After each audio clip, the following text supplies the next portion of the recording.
আমি যদি হতাম বনহংস, বনহংসী হতে যদি তুমি কোনো এক দিগন্তের জলশিরি নদীর ধারে ধান ক্ষেতের কাছে ছিপছিপে স্বরের ভিতর এক নিরালা নীড়ে, তাহলে আজ এই ফাল্গুনের রাতে ঝাউয়ের শাখার পেছনে চাঁদ উঠতে দেখে আমরা নিম্নভূমির জলের গন্ধ ছেড়ে আকাশে রূপালী শস্যের ভিতর গা ভাসিয়ে দিতাম।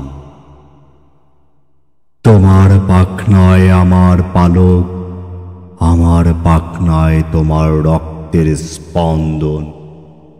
নীল আকাশে খই ক্ষেতের সোনালি ফুলের মতো অজস্র তারা, শিরীষ বনের সবুজ রোমস নীড়ে সোনার ডিমের মতো ফাল্গুনের চাঁদ।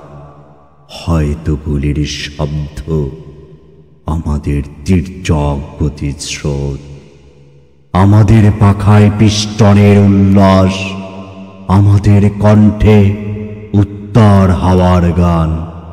হয়তো গুলির শব্দ আবার, আমাদের স্তব্ধতা, আমাদের শান্তি। আজকের জীবনের এই টুকরো টুকরো মৃত্যু আর থাকতো না, থাকতো না আজকের জীবনের টুকরো টুকরো স্বাদের ব্যর্থতা ও অন্ধকার।